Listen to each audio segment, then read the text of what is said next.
বাংলাদেশ শুধু ইসলাম দলই নয়, ইসলামী দলই শুধু নয়, বরং দেশপ্রেমিক আরো অনেক রাজনৈতিক দলও এক বাক্সে নীতিতে আসতে পারে ইনশাআল্লাহ। যদি আমরা একত্রে নির্বাচন করতে পারি, যদি কার্যকর ঐক্য গড়ে তুলতে পারি, তাহলে বাংলাদেশে ইসলামপন্থীরাই হবে প্রধান রাজনৈতিক শক্তি। রাষ্ট্র পরিচালনার দায়িত্ব আমাদের হাতেই আসবে ইনশাআল্লাহ।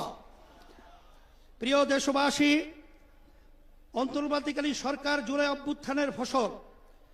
এত জনসমর্থন নিয়ে আর কোনো সরকার দায়িত্ব গ্রহণ করে নাই। আমরা নিঃস্বার্থভাবে এই সরকারের পাশে দাঁড়িয়েছি।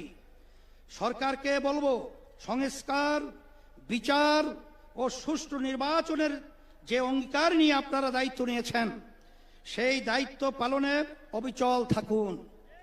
কারো দ্বারা প্রভাবিত হয়ে লক্ষ্য থেকে বিচ্যুত হবেন না। নিরপেক্ষ থেকে দায়িত্ব পালন করুন।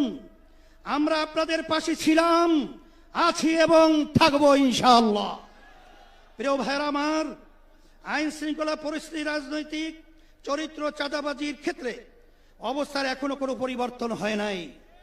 একটি দলের বিরুদ্ধে অভিযোগ উঠেছে, কারো নাম ধরে সমালোচনা করতে চাই না, তবে পুরনো রাজনৈতিক অপসংস্কৃতি জিয়ে রাখার চেষ্টা সহ্য করা হবে না।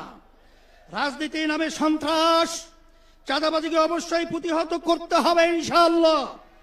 ভাইরা আমার, আমাদের প্রধান লক্ষ্য হবে মানুষের জীবনের নিরাপত্তা নিশ্চিত করা এবং গণমানুষের জীবন মান উন্নত করা, ভবিষ্যৎ প্রজন্মের জন্য নিরাপদ দেশ গড়ে তোলা, মানুষের বিশ্বাস ও চিন্তার স্বাধীনতা নিশ্চিত করা।